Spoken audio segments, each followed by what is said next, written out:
Praise the Lord. प्रभूच्या नावाला धन्यवाद देतो मी की देव बाप्पाने पुन्हा एकदा तुमच्या परिवाराची आठवण केली. पुन्हा एकदा देव आपल्या मनात तुमच्यासाठी निरोप घेऊन आलेला आहे.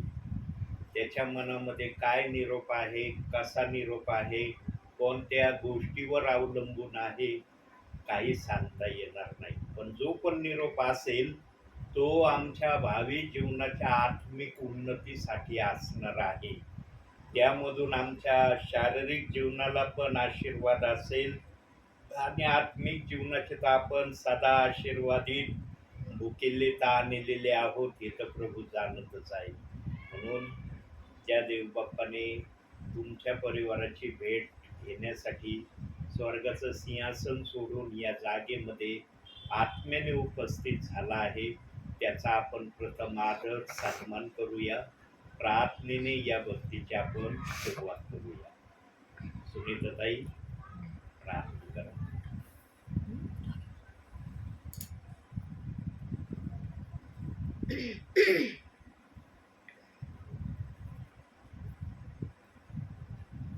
आपण प्रार्थना करू. अति थोर सेनाधीश परमेश्वरा, तुला उंचविते गौरते बाप्पा, आदर मान महिमा देते माझ्या रात्री बाप्पा. दिवसभर सांभाळून या रात्रीच्या समय बाप्पा तू प्रार्थनेस बाप्पा आम्हाला एकत्र केलं म्हणून बाप्पा तुला धन्यवाद देते माझ्या परमेश्वरा. बाप्पा तुझ्या दासाला देखील बाप्पा तू आमच्या ते घेऊन आलास बाप्पा, म्हणून तुला धन्यवाद देते माझ्या परमेश्वरा. तुझे दास जे वचन सांगणार बाप्पा ते आमच्यासाठी तू आशीर्वादित कर माझ्या परमेश्वरा. आणि बाप्पा त्याद्वारे आम्हाला मार्गदर्शन कर माझ्या परमेश्वरा. बाप्पा तुझी महान अशी उपस्थिती असू दे माझ्या परमेश्वरा. तू म्हणतोस बाप्पा एक दोघे असेल त्या ठिकाणी बाप्पा तुझी उपस्थिती असेल माझ्या परमेश्वरा. आणि बाप्पा इथून पुढचा वेळ सर्व मी तुझ्या हाती देते. ही लहान नम्र प्रार्थना येशूच्या नावात केली म्हणून ऐकते त्या. आमेन. जे गीत आपण डोळे बंद करून गातो प्रार्थनेच्या अगोदर, ते गीत आज संदेश सुरू होणे अगोदर आपण गाऊया आणि उघड्या नेत्राने आपण ते गीत आज गाऊया. पण ते गीत डोळे बंद केलं तरी आशीर्वादित आहे आणि उघड्या डोळ्याने गायलं तरी ते आशीर्वादित आहे. कारण ज्याला देव बाप्पाचा आशीर्वाद असतो तिथं काही प्रॉब्लेम नसतो. म्हणून आपण गाण्याचा प्रयत्न करू ते गीत आणि जास्तीत जास्त देव बाप्पाला विनंती करायची की देव बाप्पा तुझं गौरव माझ्या मुखातून चांगल्या प्रकारे करण्यासाठी मला सांगितलं.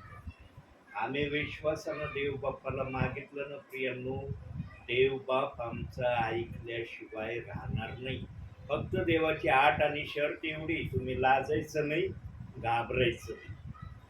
या दोन गोष्टींना तुम्ही जर प्रभूच्या समक्षतेमध्ये न करण्याचा प्रयत्न केला ना, पहा तुमच्या स्वराला देवबाप किती कोकिळ्यासारखा चांगला करतो. कारण देवबाप आपल्या प्रियजनांच्या इच्छा पूर्ण करण्यासाठी आहे. म्हणून तुम्हाला येणारं गीतच आपण गाणार आहे. मला फारसं येत नाही पण तुम्हाला पूर्ण येते. तुम्ही ते गीत पूर्ण गायचं. मी अर्ध्यामध्ये थांबत तेव्हा तुम्ही गायला सुरुवात करायची.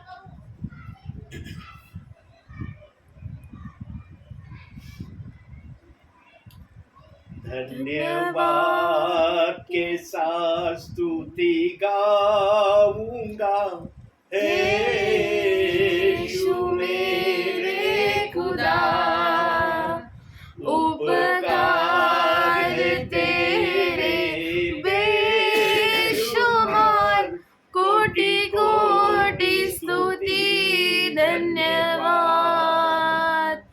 धन्यवाद के साथ स्तुति गाऊंगा हे यीशु मेरे खुदा.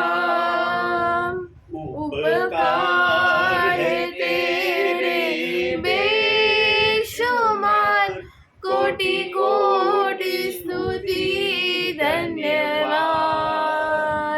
योग्यता से बढ़ के दिया है अपनी दया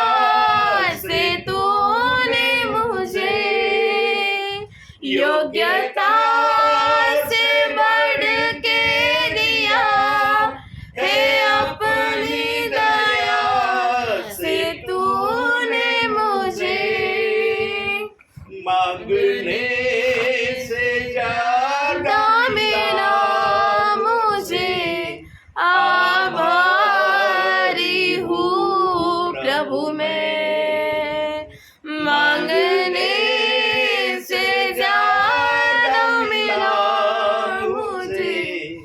आभारी हूँ प्रभु मैं, धन्यवाद के साथ स्तुति गाऊंगा।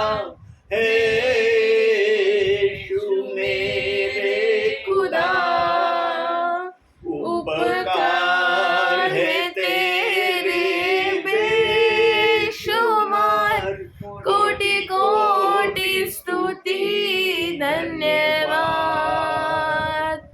तू है सच्चा जिंदा खुदा, है तुझ पर ही भरोसा मेरा। तू है सच्चा जिंदा खुदा, है तुझ पर ही भरोसा मेरा।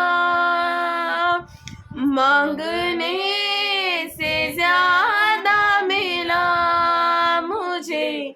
आभारी हूँ प्रभु मैं, मांगने से ज्यादा मिला मुझे। आभारी हूँ प्रभु मैं, धन्यवाद के साथ स्तुति गाऊंगा। हे यीशु मेरे खुदा, उपकार है तेरे बेशुमार, कोटि कोटि स्तुति धन्यवाद। कोटि कोटि स्तुति धन्यवाद। कोटि कोटि स्तुति धन्यवाद। खरंच प्रियानो, जेव्हा आत्म्यातून आम्ही गायला लागतो ना, आम्हाला असं वाटतं नॉन स्टॉप आम्ही प्रभूचे गीत गावं, न थांबता आम्ही प्रभूचे गीत एकसारखे गात राहावं असं आमचं मन आम्हाला म्हणतं. कारण प्रियांनो, जेव्हा देवाचा आत्मा आपल्यामध्ये येतो ना प्रियांनो, तेव्हा देवाचा आत्मा आपल्याला विशिष्ट तऱ्हेचा हर्ष, आनंद, उत्साह आणि जल्लोष आम्हाला देतो.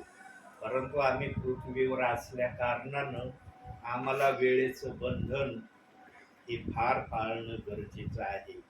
समयाकडे लक्ष देणं हे आमच्या प्रभूने आम्हाला प्रामुख्याने सांगितलेलं आहे. कारण देवबाप आपल्या मनातल्या इच्छा पूर्ण करण्याच्या अपेक्षेने स्वर्ग सोडून आपल्यामध्ये येतो प्रियांनो. तो सेवकाला सांगत नाही बरं का की मी आज काय करणार आहे. सेवकाला फक्त म्हणतो मी सांगतो त्या ठिकाणी तू जा, तिथं गेल्यावर काय करायचं ते तुला समजेल. मोशेला पण असंच म्हटलं होता. जेव्हा फारोकड पाठवायचं होतं तेव्हा मोशेला पण तो म्हणाला होता तू फारोकड जा, तिथं काय करायचं तुला सांगण्यात येणार आहे. आणि तिथं गेल्यावर पवित्र आत्म्याने मोशेच्या द्वारे किती मोठा चमत्कार केला. एवढा मोठा बलाढ्य फारो राजा पण मोशे समोर नमला. हा त्यांनी वारंवार बोलून न करण्याच्या प्रक्रिया केला, तो भाग वेगळा. पण फारो सारखा राजा मोशेच्या शब्दाने नमला प्रियांनो. का नमला? कारण देवाचं सामर्थ्य मोशे मधून फारोशी बोलत होतं. प्रियांनो, जेव्हा देवाचं सामर्थ्य उतरतं ना, तेव्हा सर्वांना देवाच्या सामर्थ्याचं ऐकावंच लागतं. किती हट्टी असला, किती रागीट असला, किती मनमानीने चालणारा असला ना, पवित्र आत्म्यासमोर त्याला नम्रच व्हावं लागतं. आणि जे नम्र होतात ना त्यांना देवबाप प्रार्थनेत येऊ देतो. जे नम्र नाहीत ना, देवबापाला कळतं कोण कसं आहे काय आहे. देवबाप ज्याला आणायचं त्यालाच आणतो. आणि ज्याच्या हृदयाशी तो बोलतो ना ते प्रार्थनेमध्ये बसल्याशिवाय राहत नाही. हा काही प्रियजन कामामध्ये असले तो भाग वेगळा आहे. कारण देव बाप्पाला समजतं, म्हणून आपली रेकॉर्डिंग चाललेली आहे. ज्यांना ऐकण्याची संधी भेटत नाही समक्षरित्या संदेश, त्यांना मोबाईलच्या माध्यमातून का होईना संदेश ऐकायला मिळावा, ही देव बाप्पाची इच्छा आहे. ज्या सेवकाचं लक्ष आणि ध्येय प्रभूला उंच करण्याचं आहे ना, तिथं देवबाप हर गोष्टीची मान्यता देतो. ज्या सेवकाचं लक्ष ध्येय स्वतः उंच होण्याचं असतं ना, तिथं देवबाप कोणत्या गोष्टीला मान्यता देत नाही. कारण आम्हाला देव बाप्पाने त्याचं नाव उंच करण्यासाठीच एदेन बागेमध्ये मातीच्या पुतळ्याने तयार केलेलं होतं. पण आजपर्यंत आमच्या देव बाप्पाची ती इच्छा पूर्ण झालेली नाही. आमचा प्रभू आतल्या आत तळमळत आहे. जसं स्तोत्र 43 मध्ये सांगितलेलं आहे, तळमळी विषयीचे शब्द त्या स्तोत्रामध्ये दिलेत. तसा प्रभू आतल्या आत हृदयामध्ये तळमळत आहे. कशासाठी? अरे मनुष्याला मी ज्या कारणासाठी बनवलं ते कारण सैतानाने, लुसिफरने एदेन बागेमध्ये पूर्ण होऊ दिलं नाही. आणि एदेन बागेमध्ये जे लुसिफरने पाप आणलं, लुसिफरला वाटत होतं की आता सगळं काही देवबाप फिनिश करून टाकील. देव बाप्पाचा जो मनोरथ होता तो मनोरथ फिनिश होईल, परंतु देव बाप्पाने आपला मनोरथ फिनिश केला नाही. देव बाप्पाने आपला मनोरथ आजही मनामध्ये ठेवलाय. आणि तो मनोरथ कधी देव बाप्पाचा पूर्ण होणार आहे? जरा वचनातून पाहूया आपण, तो मनोरथ कधी पूर्ण होणार आहे. प्रगटीकरण 20वा अध्याय 6वं वचन. सध्या विचारातून आपण चाललो तर पहिल्या पुनरुत्थानात ज्याला भाग आहे तो धन्य व पवित्र आहे. अशा लोकांवर दुसऱ्या मरणाची सत्ता नाही, तर ते देवाचे व ख्रिस्ताचे याजक होतील आणि त्याच्याबरोबर 1000 वर्ष राज्य करतील. या वेळेला देव बाप्पाचा खरा खुरा मनोरथ पूर्ण होणार आहे. आजपर्यंत देव बाप्पाचा मनोरथ मनामध्ये ठेवून प्रभू चाललेला आहे. पण ज्या समयामध्ये हा मनोरथ देवबाप पूर्ण करायची इच्छा प्रगट करणार आहे, तेव्हा या मनोरथाला डिस्टर्ब करण्यासाठी कुणी येणार नाही. कोणालाही या मनोरथाला डिस्टर्ब करण्यासाठी परवानगी नाही. सैतानाला विशिष्ट स्थानामध्ये त्या समयाला प्रभू ठेवणार आहे. एदेन बागेत जसा त्याला मोकळीकता होती, बागेच्या बाहेर होता, तसं देव बाप्पाचा मनोरथ पूर्ण व्हायच्या वेळेला सैतान मोकळा नसणार आहे. अधोलोक सांगितलंय ना, है ना, अधोलोकाचा शब्द आलाय ना प्रगटीकरणामध्ये. नरकात जाणे अगोदर सैतानाला अधोलोकामध्ये 1000 वर्षासाठी प्रभू ठेवणार आहे. अधोलोकामध्ये त्याला 1000 वर्ष राहायचं आहे. का राहायचंय? कारण देव बाप्पाची इच्छा त्या समयात पूर्ण व्हावी म्हणून तो अधोलोकामध्ये राहणार आहे 1000 वर्ष. प्रियांनो, देव बाप आपला मनोरथ त्या समयामध्ये पूर्ण करण्यासाठी पूर्ण तयारीनिशी त्या मनोरथाला करण्यासाठी उतरणार आहे. आणि त्या मनोरथामध्ये जे विश्वासणारे, जे सेवक असणार आहेत ते अतिशय धन्य आहेत. आणि त्याची या समयाला पूर्व तयारी चालली आहे. ही प्रार्थना म्हणजे केवळ अरे देवाने सांगितलंय बायबल मध्ये प्रार्थना करा, संदेश सांगा म्हणून ही प्रक्रिया चालली असं नाही. प्रियांनो, तुम्हाला त्या 1000 वर्षाच्या पीरियड मध्ये सम्मिलित होण्याची ही तयारी चाललेली आहे. तुमच्या मनाला, तुमच्या अंतःकरणाला, तुमच्या आत्म्याला देवबाप त्या प्रक्रियेमध्ये येण्यासाठी तयार करत आहे. पण हे शरीर त्या प्रक्रियेमध्ये नसणार. एक नवीन शरीरामध्ये आम्ही त्या समयामध्ये असणार आहोत. आत्मा तोच असणार आहे जो आत्मा या शरीरात आहे, आत्मा बदली नाही होणार, शरीर बदली होणार आहे. बघूया याचा पण एक पुरावा.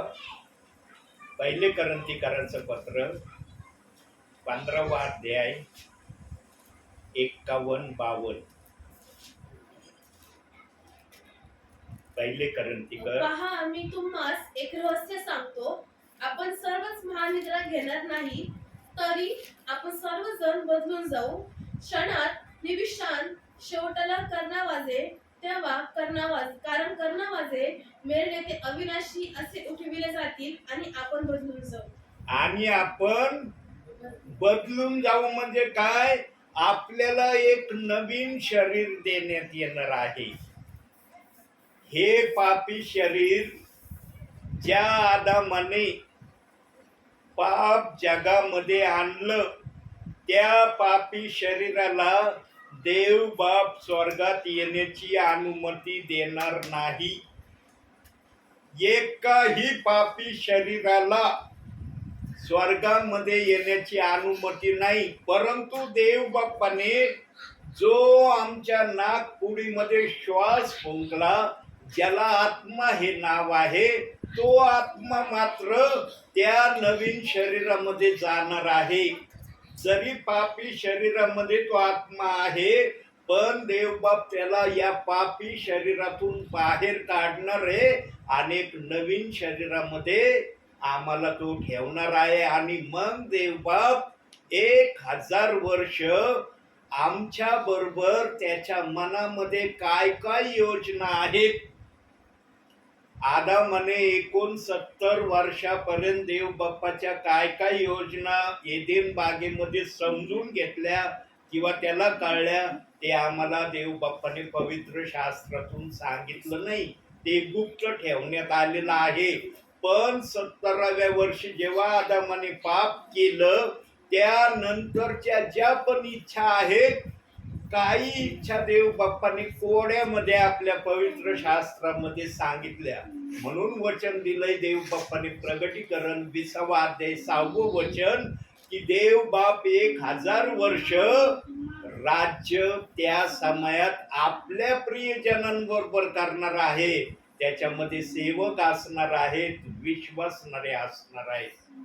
पण जर एदेन बागेमध्ये आदामाने पाप केलं नसतं, तर कदाचित आदाम आणि आदामाच्या द्वारे जे कुणी त्या समयात जगामध्ये आले होते, त्यांच्या समवेतच देव बाप्पाने 1000 वर्ष राज्य केलं असतं. परंतु दुष्ट सैतानाने देव बाप्पाचा हा मनोरथ एदेन बागेमध्ये पूर्णपणे पूर्ण होऊ दिला नाही. पण देव बाप्पाने तो मनोरथ आजही आपल्या मनामध्ये ठेवलेला आहे.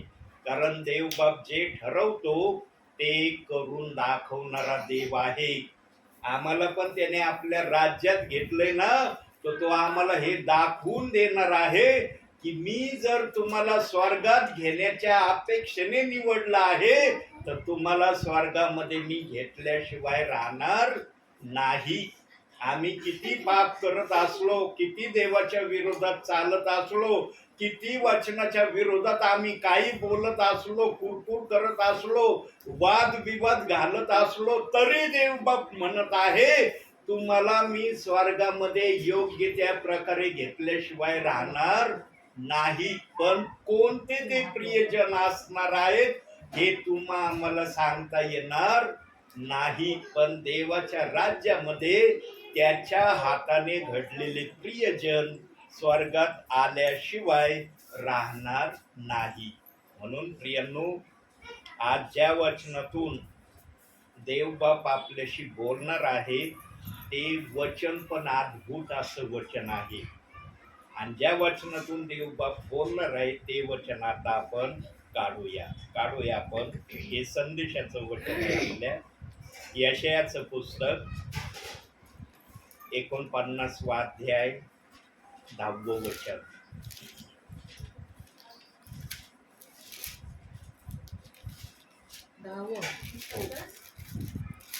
त्यास तहान भूक लागणार नाही, झळई व ऊन यांची बाधा त्यास होणार नाही, कारण त्याचवर दया करणारा त्यांचा नेता होईल. पाण्याच्या झऱ्यांवर तो त्यास नेईल. त्यास तहान भूक लागणार नाही. पहिलंच वाक्य देव बाप्पाने त्या वचनामध्ये सांगितलंय, त्यास तहान भूक लागणार नाही. कोणाला लागणार नाही हो तहान भूक? कळलं पाहिजे ना आम्हाला. तहान आणि भूक कोणाला लागणार नाही? शब्द वाचला आम्ही त्या ठिकाणी की त्यास तहान भूक लागणार नाही. कुणाला लागणार नाही? विश्वास जे विश्वास ठेवणार आहेत ना त्यांना तहान भूक लागणार. कारण कसं वाटणार प्रियांनो, तहान आणि भूक हा जो शब्द आहे ना, भूक तर सगळ्यांनाच लागती. भूक सेवकाला लागती, भूक विश्वासणाऱ्याला लागती का नाही? जेवण जेवल्याशिवाय आपण राहतो का? पण तिथं शब्द आलाय त्यास तहान भूक लागणार नाही. तिथं शब्द विरोधार्थाने देव बाप्पाने ठेवलाय. त्यास हा शब्द आम्हाला समजला पाहिजे. त्यास तहान भूक लागणार नाही म्हणजे कोणाला तहान भूक लागणार नाही? जे देवाची सेवा करण्यासाठी घराच्या बाहेर निघतील, सेवेला जातील. आता सेवकांची पण विश्वासणाऱ्यांची पण लिमिटेड सेवा व्हावयाला लागली आहे.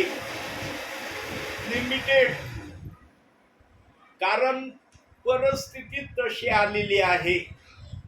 परिस्थिती तशी होऊ लागलेली आहे की आता देव बाप्पाचं गौरव देव बाप आजही करत आहे, पण तसं करत नाही प्रियांनो जसं तो मागील वर्षामध्ये करत होता. मागच्या वर्षापर्यंत प्रियांनो हे जे दिवस चाललेत ना, जानेवारी पासून मे पर्यंतचे, मागच्या वर्षी सुद्धा मी देवाला भिवून सांगतो, दरवर्षी ऊन असो किंवा आणखी काही असो, माझी गाडी 10 किंवा 9:30ला घराच्या बाहेर निघायची. हे असं वर्ष आहे की या वर्षामध्ये माझी गाडी 10 वाजता किंवा 9:30ला आज घराच्या बाहेर निघत नाही. या वर्षी मी सांगू शकतो, या चालू वर्षाचं सांगू शकतो, तरी आठवड्यातून एकदा किंवा दोनदा माझी गाडी दूर दूरच्या गावांना गेल्याशिवाय राहत नाही. देव बाप मला दाखवतो दूरचे गाव पण, आणि जेव्हा दाखवतो तेव्हा मी निघाल्याशिवाय राहत नाही. कारण जेव्हा देव ठरवतो तेव्हा देव सर्व परिस्थिती ओके करतो. पण या वर्षी मात्र देव बाप्पाने तशी प्रक्रिया माझ्याकडून मार्च महिना सुरू होऊन जवळजवळ आज 13 तारीख आलेली आहे. रेग्युलरली मी मार्च महिन्यात रोज सेवेला जातोय उन्हामध्ये, असं झालेलं नाही. याच वर्षी ही प्रक्रिया झाली, परंतु वचन सांगत आहे त्यास तहान भूक लागणार नाही. म्हणजे काय? जो सेवेला निघेल, मग विश्वासणारा असो, सिस्टर असो या सेवक असो, त्याला भूक लागणार नाही. वचन हेच त्याचं अन्न त्या समायाला बोलतं. त्याला तहान भूक खरंच लागत नाही प्रियांनो. मी अनुभवलंय.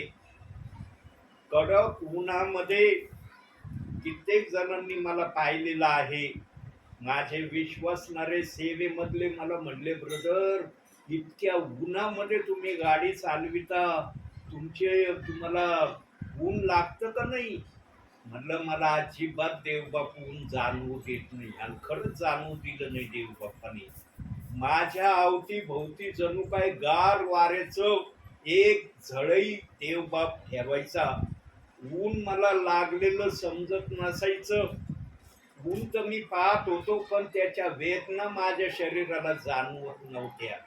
प्रियांनो, जो देवाची सेवा आत्म्याने खरेपणाने करतो ना, त्याला देवबाप हे दाखवल्याशिवाय राहत नाही.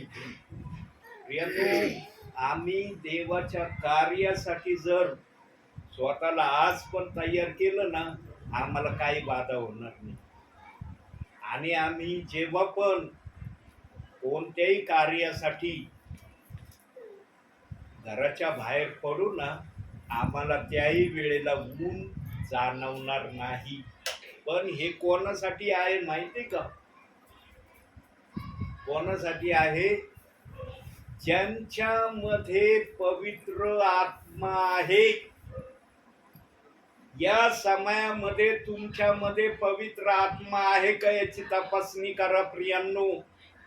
आणि योएल संदेश त्यांनी जाग करून ठेवलेला आहे की शेवटल्या काळी पवित्र आत्मा सर्वांना विनामूल्य देण्यात येणार आहे.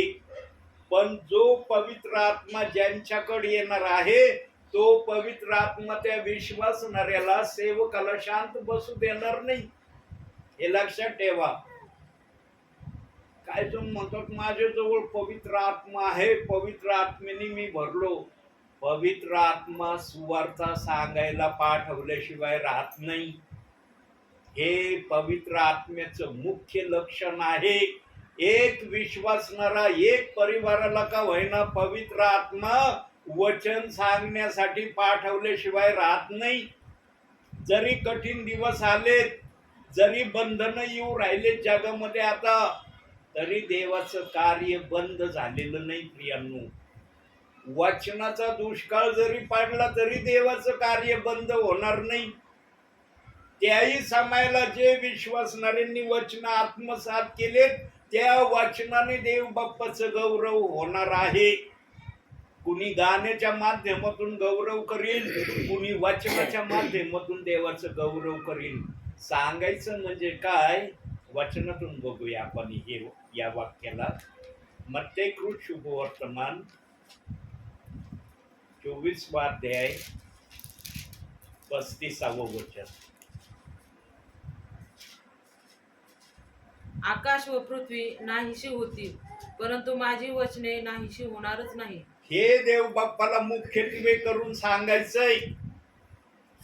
आमच्या जवळून पवित्र शास्त्र जरी दूर झालं तरी आमच्या हृदयात, आमच्या आत्म्यात जे देवाचं वचन देव बाप्पाने ठेवलंय ते कुणी काढून घेणार नाही. आणखी एक वचन बघूया आपण. मत्ती शुभवर्तमानच याचा 10वा अध्याय 28 वचन. जे शरीराचा घात करीतात पण आत्म्याचा घात करायला समर्थ नाहीत, त्यांना भिवू नका. तर आत्मा व शरीर या दोघांचा नरकात नाश करायला जो समर्थ आहे त्याला भ्या. कुणाचा घात जरी झाला, सेवक असो, विश्वासणारा असो, कारण देव बाप्पाने जर हे वचन बायबल मध्ये ठेवलंय तर या प्रक्रिया होणार आहेत किंवा या प्रक्रिया होत आहेत. प्रियांनो, मी असे अनुभव सेवकाकडून ऐकलेत. दासांविषयी ऐकून माझं हृदय कळवळलं प्रियांनो, फार कळवळलं. हे घात हा शब्द जो बायबल मध्ये देव बाप्पाने ठेवलाय ना, या प्रक्रिया आजही चाललेल्या आहेत जगाच्या कान्याकोपऱ्यामध्ये. आणि ज्यांना या घाताच्या प्रक्रिया ऐकायला मिळतात ना प्रियांनो, त्यांना समजतं त्यावेळेला देवाचा आत्मा त्या ऐकणाऱ्याच्या हृदयामध्ये कशा प्रकारच्या भावना निर्माण करतो. मी 1-2 सेवकाच्या बद्दल ऐकलंय प्रियांनो, आणि फार माझं हृदय कळवळलं ते ऐकून. मला अरे बापरे. आणि ज्यांच्याकडून मी हे ऐकलं त्यांना मी डायरेक्ट बोललो आत्म्याच्या प्रेरणेने. म्हणलं ज्यांचा घात झालाय ना, म्हणलं प्रभूच्या नावामध्ये अशा रीतीने, ते रक्त साक्षी झालेले आहेत. आणि जे रक्त साक्षी होतात त्यांचा न्याय होत नाही. त्यांना पांढरा शुभ्र झगा देण्यात येतो. बघा, पांढरा शुभ्र झगा हा शब्द आलाय, तो पण बघू आपण. खरंच ज्यांचा घात होतो त्यांना दिला जातो का? प्रगटीकरण 6वा अध्याय काढा. मला वचन दाखवतो. हं? सगळे वचन आपण पाहणार नाही, तरी काही वचन बघूया. 9 पासून जरा वाचा. म्हणजे 6वा अध्याय 9 त्याने पासून. 5वा शिक्का फोडला तेव्हा मी वेदीखाली आत्मे पाहिले. ते आत्मे देवाच्या वचनामुळे व त्यांची जी साक्ष दिली होती तिच्यामुळे जीवे मारलेल्या लोकांचे होते. ते मोठ्याने ओरडून म्हणाले, हे स्वामी, तू पवित्र व सत्य आहेस. तू कोटपर्यंत न्यायनिवाडा करणार नाहीस आणि पृथ्वीवर राहणाऱ्या लोकांपासून आमच्या रक्ताचा सूड घेणार नाही. तेव्हा त्या प्रत्येकास एक एक शुभ्र झगा देण्यात आला आणि त्यास असे सांगण्यात आले की तुमच्या सोबतीचे दास व तुमचे बंधू तुम्हासारखे जीवे मारले जाणार. त्याची संख्या पूर्ण होईपर्यंत तुम्ही आणखी थोडा वेळ विश्रांती घ्या. बघा, या मारलेल्या विश्वासणाऱ्यांसारखे, सेवकांसारखे काही जणांच्या प्रक्रिया या पृथ्वीवर अजून होणार आहेत. कारण शेवटच्या भागामध्ये 11 वचनाचे काय सांगितलंय? तुमचे बंधू तुम्हासारखे जीवे मारिले जाणार. त्यांची संख्या पूर्ण होईपर्यंत तुम्ही आणखी थोडा वेळ स्वस्थ राहा. आता कोणाकोणाच्या अशा प्रकारे घात होणार आहे हे सांगता येणार नाही, पण वचनात जर देव बाप्पाने हे लिहिलेलं आहे तर ही प्रक्रिया आज जगाच्या पाठीवर कुठं ना कुठं होत आहे. सगळे फरमान वरून देव बाप्पांनी मान्य केले प्रियांनो. सगळ्या फरमानांना देव बाप्पांनी मान्यता दिली, म्हणून या जगामध्ये हर एक फरमान होत आहे. ते कोणाच्या द्वारे होत याला महत्व नाही, हे मान्यता कोणी दिली याला महत्व आहे. म्हणून बायबलच्या बाहेर कोणतीच घटना या जगामध्ये होत नाही. बायबलमध्ये सांगितलं नाही अशी एकही घटना या पृथ्वीवर झाली नाही आणि होणार नाही. जे बायबलमध्ये सांगितलंय मग ते चांगलं असो की वाईट असो, कसंही असो, ते पूर्ण होत आहे. आता काही जण मारले जाणार आहेत, हे वचनात शेवटच्या भागात सांगितले. प्रगटीकरण 6वा अध्याय 11व्या वचनाच्या शेवटच्या भागामध्ये. आता ते कोणते प्रियजन आहेत, कोणते सेवक आहेत, कोणते विश्वासणारे आहेत ते आम्हाला माहित नाही. जेव्हा आम्हाला या घटना ऐकायला मिळतील तेव्हा आम्हाला समजून घ्यायचं की या वचनाप्रमाणे त्या प्रियजनांचं होत आहे. जो पण विश्वासणारा, जो पण सेवक घात पाताने मारला जाईल तो रक्त साक्षी असणार आहे आणि त्याला देवबाप पांढरा शुभ्र झगा ताबडतोब देणार आहे. आणि तो देवाच्या समक्षतेमध्ये तो झगा घालून देव बाप्पाची स्तुती स्वर्गामध्ये करणार आहे. जी स्तुती त्याला स्वर्ग पृथ्वीवर करण्याची संधी मिळाली नाही किंवा त्याची संधी काढून घेण्यात आली. प्रियांनो, विश्वासणाऱ्याची, सेवकाची या ठिकाणी जरी देव बाप्पाला त्यांना स्तुती आराधना देता नाही आली, वरती त्यांच्याकडून देवबाप स्तुती आराधना करून घेईल. कोठवर करून घेईल? जोपर्यंत प्रभूचं दुसरं येणं आपल्या प्रियजनांसाठी होत नाही तोपर्यंत ती आत्मे प्रभूची स्तुती तिथं तशी करणार आहेत. ज्यांचा घात होईल त्याचं जीवन संपलं असं नाही प्रियांनो. घात झाल्यानंतर त्याच्या मुखातून चांगल्या प्रकारे देवबाप आपलं गौरव करून घेणार आहे. हे बोलणं फार सोपं लागतं प्रियांनो, पण जेव्हा प्रक्रिया येईल ना तशी, तेव्हा ती प्रक्रिया करायला कोणी तयार होणार नाही. त्यांना ठेवा प्रियांनो, जो तयार होईल तो देवाचा निवडलेला प्रियजन असणार आहे. मग तो सेवक असो, विश्वासणारा असो, तो देवासाठी योग्य पात्र बनल्याशिवाय राहणार नाही. का बरं देव बाप्पाने झळई आणि ऊन लागण्याच्या प्रक्रियेला आपल्या लोकांपासून दूर ठेवण्याचं ठरवलं? कारण देवाच्या सेवेमध्ये, देवाच्या वचनाच्या कार्यामध्ये सूर्याला देखील अडखळण आणण्याची मुभा देव बाप्पाने दिलेली नाही, हे त्या गोष्टीतून प्रगट होतं. पण स्वर्गामध्ये वेगळं चित्र आहे. पृथ्वीवर आम्हाला सूर्याच्या झळा लागणार नाही हे दिलंय, पण स्वर्गामध्ये याच्या वेगळ्या तऱ्हेचं वातावरण आहे. आता जर स्वर्गाचं वातावरण बघू आपण, सूर्याविषयीचं काय आहे काढूया. त्यासाठी प्रकटीकरण 21 अध्याय 23 वचन. नगरीला सूर्यचंद्राच्या प्रकाशाची आवश्यकता नाही, कारण देवाच्या तेजाने ही प्रकाशित केली आहे आणि हाच कोकरातीचा दीप. बघितलं, स्वर्गामध्ये सूर्याची गरज नाही, चंद्राची गरज नाही. त्याची गरज फक्त पृथ्वीवर आहे. आणि पृथ्वीवर त्याची गरज कोठपर्यंत असणार आहे? जोपर्यंत प्रभूचा आत्मा या पृथ्वीवर प्रभू काढून घेत नाही तोपर्यंत. वचनात प्रगटीकरणात सांगितलंय की देव बाप येण्या अगोदर आपला आत्मा या पृथ्वीवरून काढून घेणार आहे.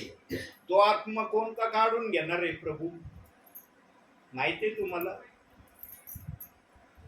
देव बाप्पाने सांगितलंय वचनामध्ये की प्रभू आल्यावर आपला आत्मा काढून घेणार आहे. कोणता आत्मा काढून घेणार आहे?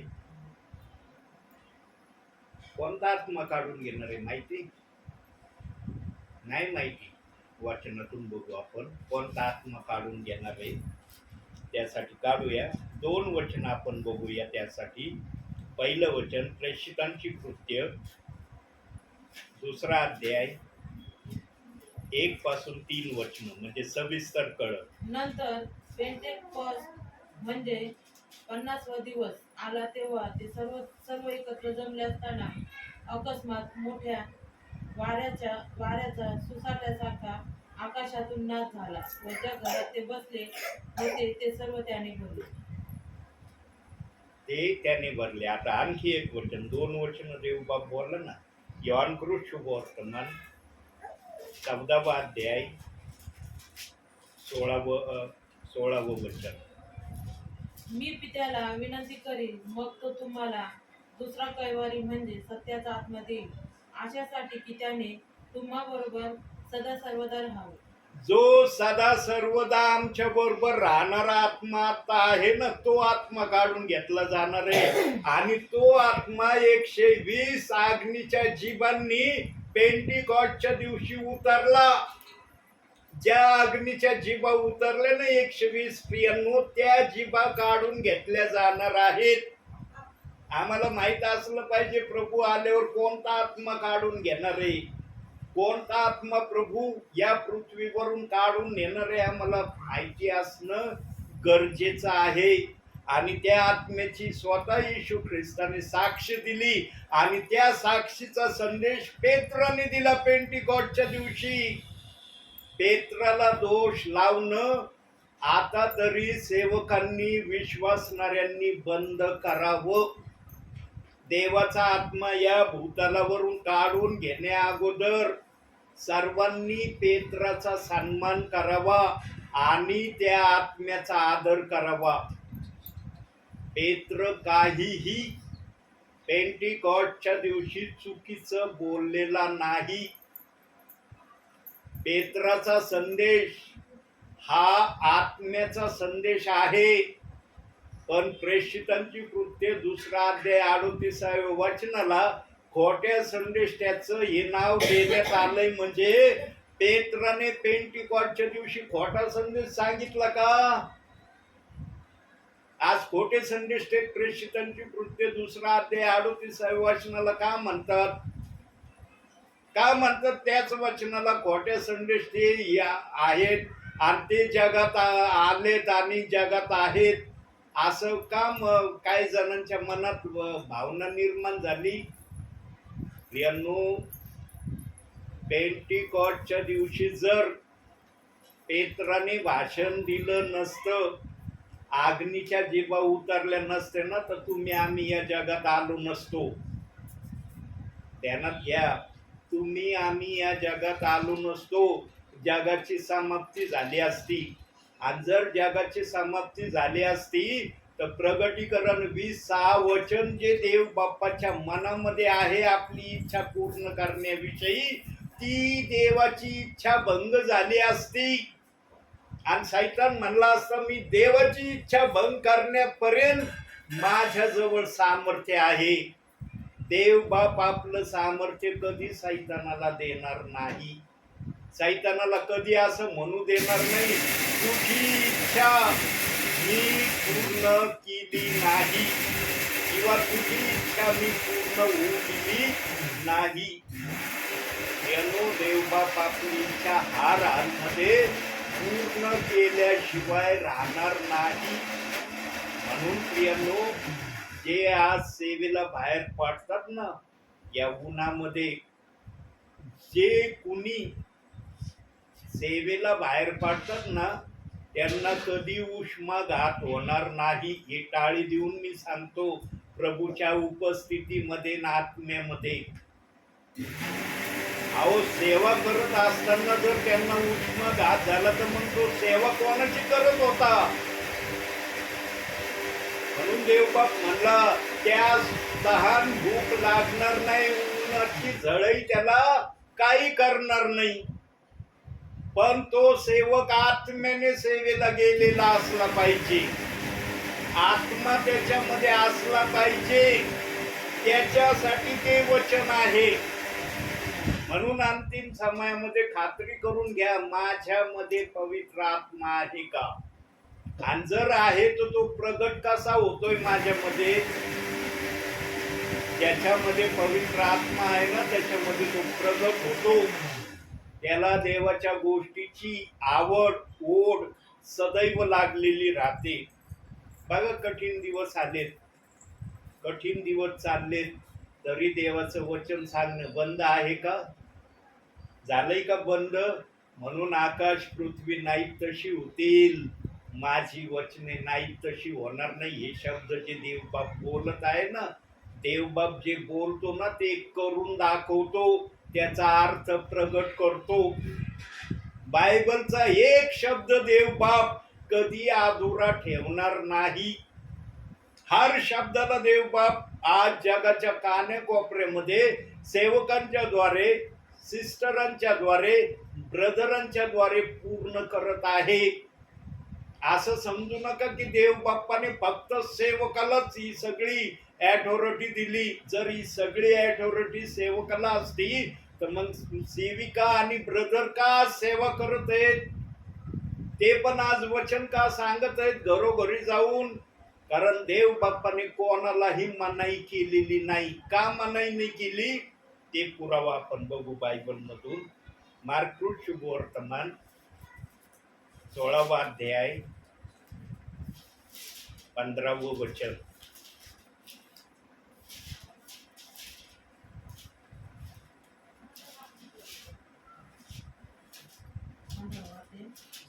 ते 15वं वचन. मग त्याने त्यांना सांगितले की सर्व जगात जाऊन संपूर्ण सृष्टीला सुवार्तेची घोषणा करा. तिथं सांगितलं का असं फक्त सेवकांना आज्ञा दिली जाऊन संपूर्ण सृष्टीला सुवार्तेची घोषणा करा? दिलंय का तिथं सेवकाचं नाव? म्हणजे देव बाप्पाने सुवार्ता सांगण्याचा अधिकार सर्वांना दिलेला आहे. फक्त सुवार्ता सांगणाऱ्याजवळ आत्मा असणं गरजेचं आहे आणि तो आत्मा त्याच्या मुखातून बोलणारा असला पाहिजे. जसा पेंटिकॉस्टच्या दिवशी पेत्राच्या मुखातून अग्नीच्या जिभेने तो आत्मा बोलला, त्या प्रकारचा आत्मा आमच्या जवळ असला पाहिजे. आमच्या जवळ पण त्याच अग्नीच्या जिभाचा आत्मा आहे. 120 ज्या अग्नीच्या जिभा पृथ्वीवर उतरल्या ना प्रियांनो, त्या जिभा वरती गेल्या नाही, त्या पृथ्वीवर आहेत.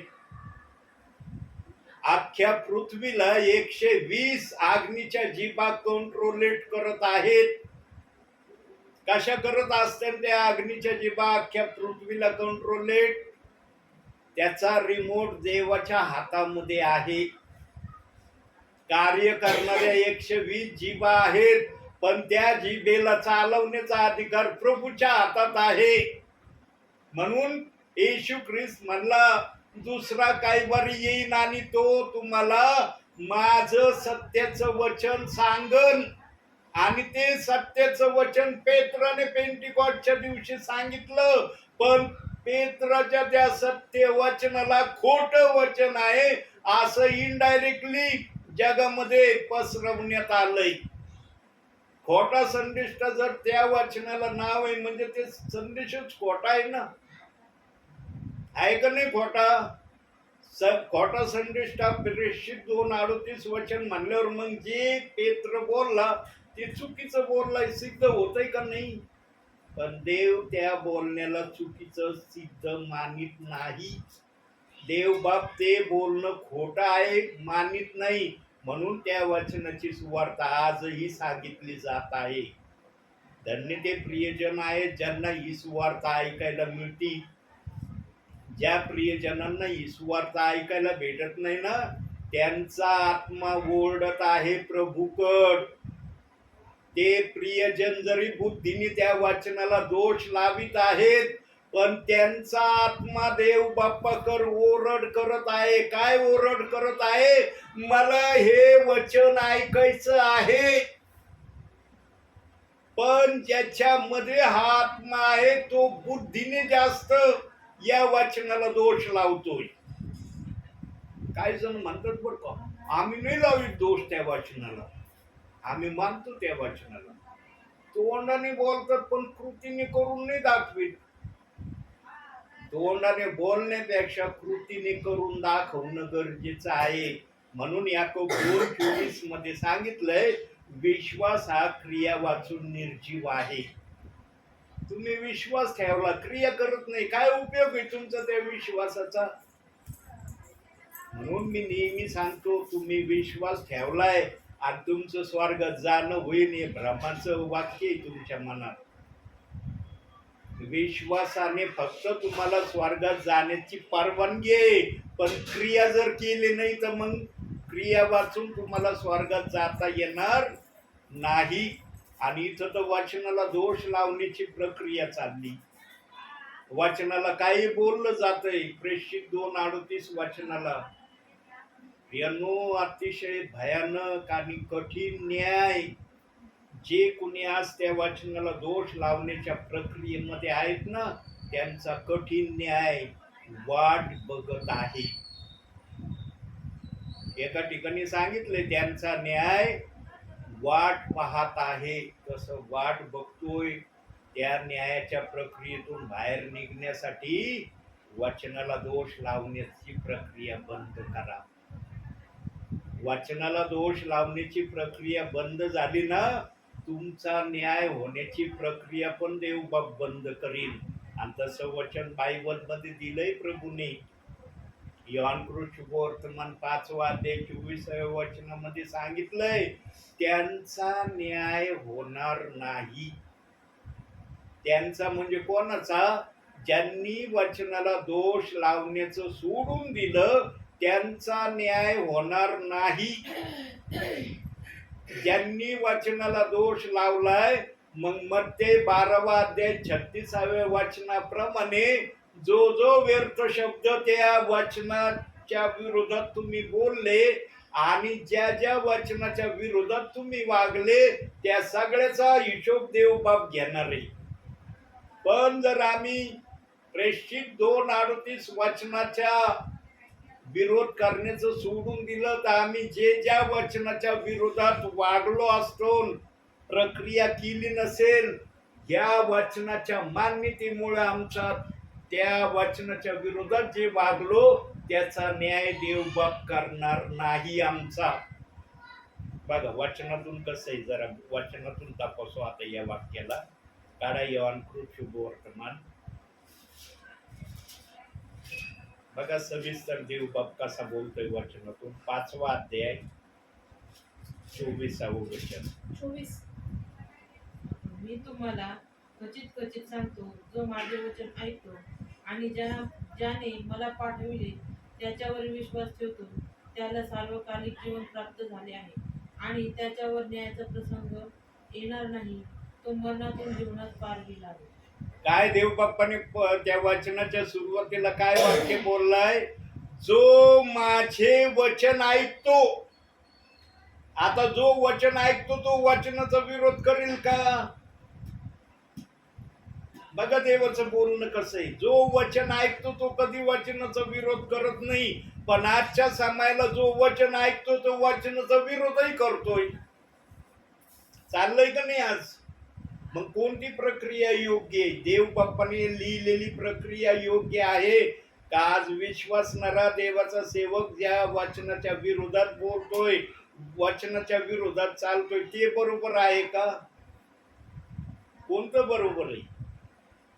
देव बाप्पाने जे लिहिलं ते बरोबर आहे. वचन ऐकणारे जर तुम्ही आहात ना प्रियांनो, तर तुमच्या मधून वचनाला दोष लावण्याची प्रक्रिया निघून गेली पाहिजे. ती केवळ संदेश ऐकण्यापुरती नाही. अरे हे सेवक आले, त्यांच्या मनाच्या समाधानासाठी आम्ही नाही विरोध करत त्या वचनाचा, आणि जर तशी प्रक्रिया आली त्यावेळी लगेच नाही ना आम्ही विरोध करतो या वचनाचा. मग सेवकाजवळ जे शब्द तुम्ही खर्च केले ते असेच केले का? आम्ही वचनाचा विरोध करत नाही, आणि तशी प्रक्रिया आली की लगेच बोलायचं नाही ना आम्ही करतो त्या वचनाचा विरोध, आम्ही त्या वचनाला एवढी मान्यता नाही देत. देवाच्या काना मात्रेला जर तुम्ही मान्यता दिली नाही ना, तर देव बाप तुम्हाला पण मान्यता देणार नाही. लक्षात ठेवा. देवाने जर कानान मात्र आपल्या बायबल मधून रद्द न होण्याचा शब्द बोललाय ना, तर तुम्हाला तो शब्द पाळावाच लागेल. आणि जर तुम्ही पाळीत नाही तर समजून घ्यायचं तुमचं स्वर्गामध्ये जाण्यासाठी अडथळा आलाय. आणि अडथळा आल्यावर मग तिथं पेत्र उभाच आहे स्वर्गाच्या दरवाज्यावर. तो तर याच प्रतीक्षेत आहे, कुणी माझं वचन ऐकलं, कुणी माझं वचन नाही ऐकलं. त्याला सांगायची गरज नाही. इथं गेल्या त्याच्या समोर आल्यावर पेत्र लगेच दिसणार आहे, त्याला ऑटोमॅटिक पिक्चर दिसणार आहे याने पृथ्वीवर काय केलंय. माझा संदेश आत्मसात केला का माझ्या संदेशाच्या विरोधात चालला. आणि तिथं जो आत्मा पेत्र जवळ येईल त्याला पण कळन, अरे पृथ्वीवर मी नीट नाही केलेलं, पण त्याला वाटन कदाचित पेत्र सोडीन मला आतमध्ये. पेत्र ही चूक करणार नाही. ध्यानात ठेवा, चूक नाही करणार पेत्र. इथं हर प्रकारच्या गोष्टीची माफी आहे.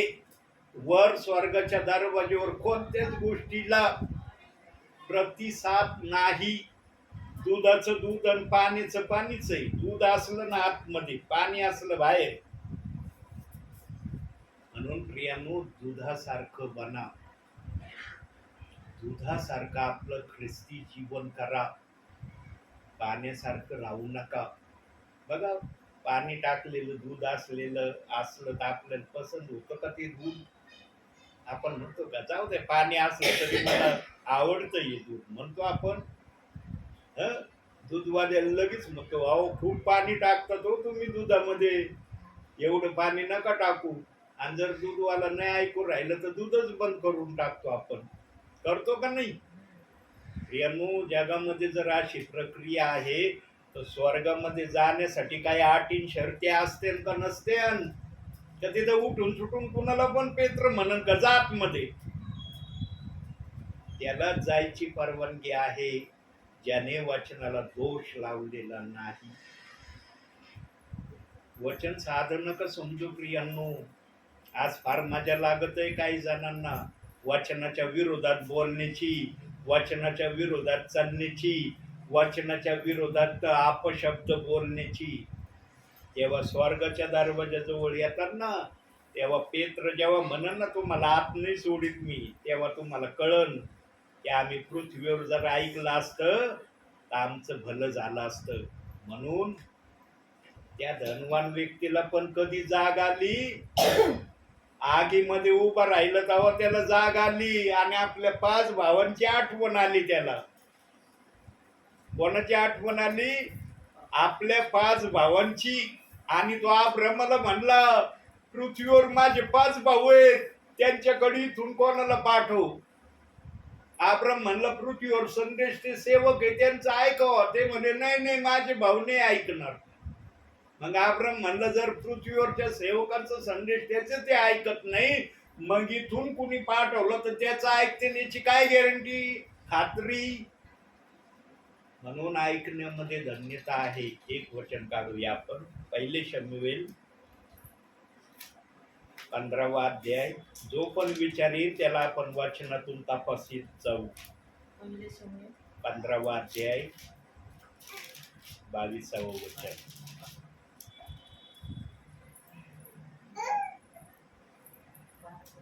तेव्हा शमूएल म्हणाला, परमेश्वराचा शब्द पाळिल्याने जसा त्याला संतोष होतो तसा होमांनी व यज्ञांनी होतो काय. पहा, यज्ञापेक्षा आज्ञा पाळणे बरे, एडक्याच्या वपेपेक्षा वचन ऐकणे बरे. काय बरे, वचन ऐकणे बरे आहे. तुम्ही जर वचन ऐकत नाही, वचनाला दोष लावता, तर विचार करा तुम्ही किती मोठा अपराध प्रभूच्या विरोध करत आहात. तुम्हाला समजत नाही की आम्ही अपराध करत आहोत देवाच्या विरोधात. काय जण म्हणतात ते एक वचन नाही पाळलं ना काय नाही, आणि तेवढ्या एका वचनाला नाही मानलं तर आमचं काय स्वर्गात जाणं रद्द होईल का? अहो देवाने काना मात्र जर काढलं तर तुमचं स्वर्गात जाणं रद्द आहे. इथं तर वचनाबद्दल बोललं जातंय. आणि इथं काय लिहिलंय, एडक्याच्या वपेपेक्षा वचन ऐकणे बरे. ऐकतात का नाही वचन तुम्ही, का दुसरं ऐकू राहिले काही? म्हणून प्रियांनो तुम्ही धन्य आहात. धन्य जर आहात तर धन्यतेमध्ये राहा आणि देवाच्या सानिध्यामध्ये चालण्याचा सतत प्रयत्न करा. आणि या समयामध्ये तपासणी करा स्वतःमध्ये, माझ्यामध्ये पवित्र आत्मा आहे का? तो आत्मा माझ्या हृदयात आलाय का? आणि जर आलाय तर तो काय काम करत आहे माझ्याद्वारे याची पण तपासणी करून घ्या. जर काही दिसत नसलं, अंधार जर दिसत असला ना, तर देव बाप्पाला हात जोडून विनंती करा. योएल संदेश त्यांनी आमच्यासाठी अंतिम समयामध्ये, शेवटल्या समयामध्ये आत्मा आमच्याकडे याविषयीचं वचन दिलंय. त्या वचनाप्रमाणे आमच्याकडे आत्मा पाठव प्रभू. प्रियांनो, जगातल्या गोष्टीसाठी, जगातल्या सर्व गोष्टीसाठी आम्ही फार झटापट केली आणि झटापट आजही करत आहोत. देवाच्या कार्यासाठी थोडीशी झटापट करण्याची प्रक्रिया दाखवण्याची हीच घटिका आहे. या घटिकेनंतर घटिका नाही. प्रभू जर आला आता तर आत्ता जर आला प्रभू तर काय करता? प्रभूच आहे का कुणी मालक? त्याला म्हणता येईल का की तू या समयाला कमून आला? एक तर संध्याकाळी यायचं असतं ना, तर आम्ही झोपेत असताना यायचं असतं, म्हणजे आम्ही झोपेतच तुझ्या बरोबर उचलले गेलो असतो. या प्रार्थनेच्या समयात आला तू. म्हणून मागील दिवसामध्ये एक क्लिप मी सगळ्यांना पाठवली होती की चर्च मध्ये संदेश चाललाय, देवाचा सेवक संदेश सांगतोय, प्रभूचा आत्मा आला, सेवकाला उचलून नेलं, 2 जण बसले, तू व्हायचा, एकाला घेतलं एकाला ठेवलं. पती गेला, पत्नी थांबली, ती म्हणली अरे माझ्या पतीचे कपडे राहिले, माझा पती गेला वर, मी कशाला थांबले इथं? ज्याचा जसा विश्वास आहे तसं पवित्र आत्मा कार्य करणार आहे. तुम्ही आज प्रभू मध्ये कसे आहात, कुठं आहात याची तपासणी जरा एकांतामध्ये बसल्यावर देव बाप्पाकडे विचारणा करा. देव बाप्पा, मी आज कुठं आहे? माझं चालणं कोणत्या प्रकारे चाललंय?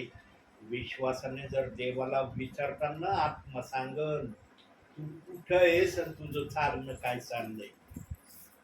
आणि जे वचनाला ऑलरेडी दोष लावतात त्यांचा विचार करा प्रियांनो, त्यांचा विचार करा. वचनाला दोष लावणे इतकं सोपं समजू नका प्रियांनो. काय जणांनी वचनाला दोष लावणं सोपं केलंय ना. देव बाप म्हणतोय सोपं नाही वचनाला दोष लावणं, फार कठीण आहे. पण देव बाप्पाने वायदा केलेला आहे. काय वायदा केला बघूया जरा वचनातून. प्रगटीकरण 3 अध्याय 5वं वचन. हा वायदा केलाय देव बाप्पानी. जो विजय मिळवतो तो अशा रीतीने शुभ्र वस्त्रे परिधान केलेला होईल. मी जीवनाच्या पुस्तकातून त्याचे नाव खोडणारच नाही आणि माझ्या पित्यासमोर व त्याच्या दूतांसमोर मी त्याचे नाव पत्करेन. जीवनाच्या पुस्तकात ज्यांचं नाव देवाने लिहिलंय त्याला देव बाप घेतल्याशिवाय राहणार नाही. आणि त्याला हे वचन सांगितल्याशिवाय आत्मा शांत बसणार नाही. इथं वचनात वाचलं आमच्या बहिणीने, मी जीवनाच्या पुस्तकातले त्याचे नाव खोडणार नाही. खोडणारच नाही.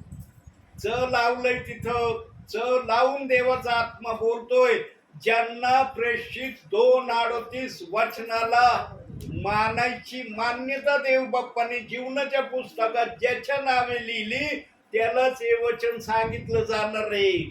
हे उठून सुटून कोणाला पण हे वचन सांगण्यासाठी देवाच्या सेवकाला देव बाप पाठवणार नाही, लक्षात ठेवा. म्हणून काय जमलं तुम्ही तेच घरी फार जाता, तुम्ही तेच घरी आम्हाला फार दिसता. अरे देव बाप्पांनी त्यांची जर निवड केली तर देव बाप्पांना त्यांची प्रतीक्षा आहे की ये बाबा, तुझं नाव जीवनाच्या पुस्तकात लिहिलंय, मला खोडायचं नाही ते नाव. त्या नावाप्रमाणे तुला मला बघायचं आहे की मी तुला त्या नावाप्रमाणे आपल्या जवळ घेतलंय का नाही. त्या लिस्ट मध्ये तुमचे नाव आहे म्हणून इथं प्रार्थना चालली. ध्यानात ठेवा ही बात. इथं प्रार्थना चालली ना त्याच्या मर्जीने चालली, माणसाच्या मर्जीने चाललेली नाही. आज थोडा व्यत्यय आला होता मला तुमच्याकडे प्रार्थनेला यायसाठी. देव बाप्पाला बसलो दिवाणवर. देव बाप्पाला म्हणलं, देव बाप्पा तुझा आत्मा तर सेवेला पाठवायला तयार आहे, मला सांगतोय पण माझ्या समोर जे अडखळणं येत आहेत त्याच्यासाठी मी काय करू. हे अडखळणं दूर कर. आणि देव बाप्पाने एका सेकंदात अडखळणं दूर केली. अगदी खरं सांगतो, संदेश सांगत आहे मी. सेवकासमोर ना सेवेसाठी खूप अडखळणं येतात प्रियांनो. आणि माझ्यावर तर खूप अडखळणं सध्या. निरनिराळ्या माध्यमातून अडखळणं माझ्या समोर आहे सेवेसाठी. पण मी देवाला एकच म्हणतो, देव बाप्पा तुझी योजना भंग नाही झाली पाहिजे. माझी योजना भंग झाली ना मला काही फरक नाही पडत. कारण तू म्हणलेलंच आहे जगामध्ये तुम्हाला क्लेश होतील. माझ्या या गोष्टी काही नाही झाल्यानं मला आवडेल, पण तुझी योजना कधी भंग व्हावी ही मी अपेक्षा करत नाही. म्हणून देव बाप माझे सेवेचे मार्ग मोकळे करतो. यांनो एकच वचन दाखवलं की स्वर्गामध्ये सूर्याची चंद्राची गरज नाही. आणखी एक वचन देव बाप मला दाखवित आहे. प्रगटीकरण बघा, आणखी एक वचन ठेवलंय सूर्याबद्दल आणि चंद्राबद्दल. 22वा अध्याय 5वं वचन. पुढे रात्र असणार नाही आणि त्यास दिव्याच्या अथवा सूर्याच्या प्रकाशाची गरज नाही, कारण प्रभू देव त्याच्यावर प्रकाश पाडील आणि ते युगानुयुग राज्य करते. देवाच्या सामर्थ्याच्या प्रकाशाने स्वर्ग चकचकीत आहे. या जगातल्या लाईटीपेक्षा काही गुणाच्या लाईटी देव बाप्पाच्या शरीराच्या प्रकाशाने स्वर्गामध्ये आज प्रज्वलित आहेत. ही जी लाईटिंग आम्ही बघतो ना ही किरकोळ लाईटिंग आहे. म्हणून जेव्हा सिनाई पर्वतावरून मोशे खाली आला ना इस्रायली लोकांकडं, इस्रायली लोकांना ना मोशेचा चेहराच बघायची हिंमत झाली नाही. हर एक जण म्हणला, अरे मोशे तुझा चेहरा तर सूर्यासारखा चमकतोय, आमच्या डोळ्याला अंधारे येते तुझ्याकडे पाहिल्यावर. एक साधारण मनुष्याच्या चेहऱ्याकडे पाहण्यासाठी जर इस्रायली लोकांना अशा तऱ्हेची प्रक्रिया झाली तर प्रत्यक्षात स्वर्गामध्ये कसा प्रकाश असेल विचार करा प्रियांनो.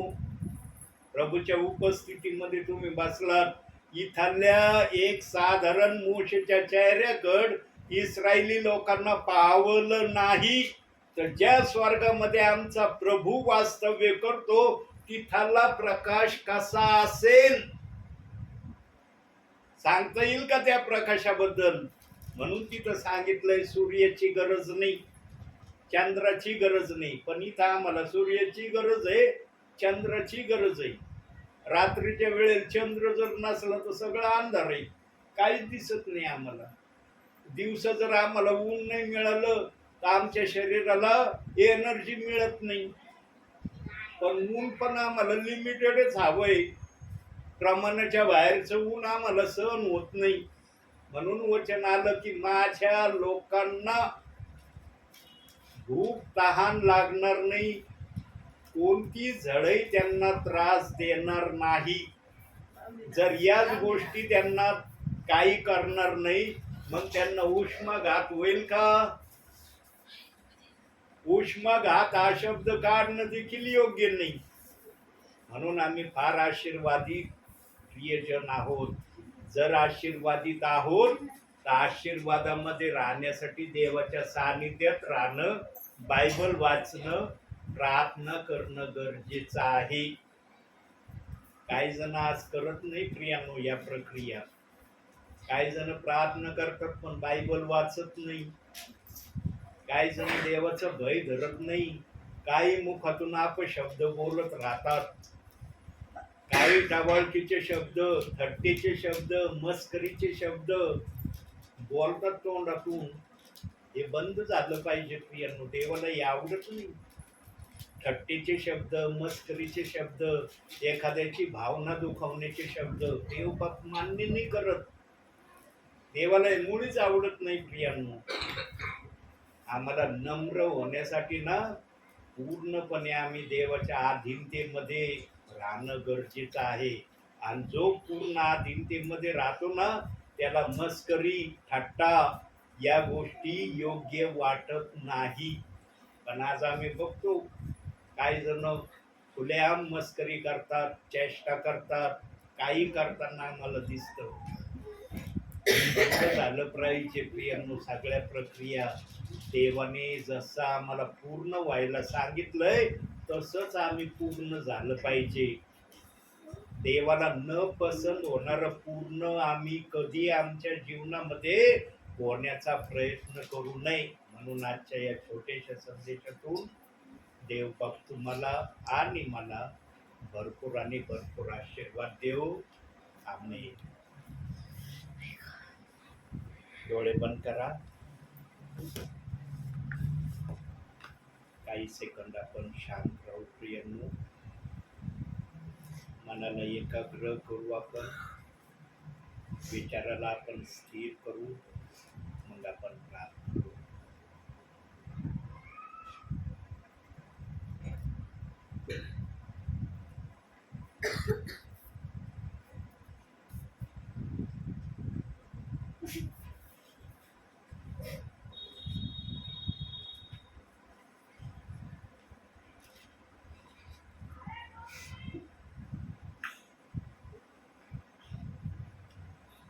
उठाते हैं तेरा नाम, तेरी स्तुति करते हुए घुटनों पर हम आकर करते हैं तुझसे प्रार्थना. उठाते हैं तेरा नाम, तेरी स्तुति करते हुए घुटनों पर हम आकर करते हैं तुझसे प्रार्थना. मिलकर हम गाए प्रभु की स्तुति हो, मिलकर हम गाए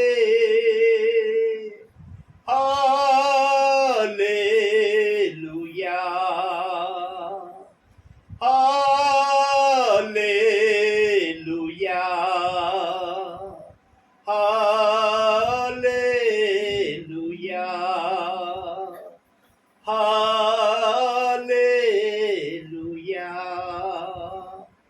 आएगा मेरा यीशु हमें लेने एक दिन, जाएंगे हम उसके संग, जहाँ पर होगा अनंत जीवन। आएगा मेरा यीशु हमें लेने एक दिन, जाएंगे हम उसके संग, जहाँ पर होगा अनंत जीवन। मिलकर हम गाए प्रभु की स्तुति हो, मिलकर हम गाए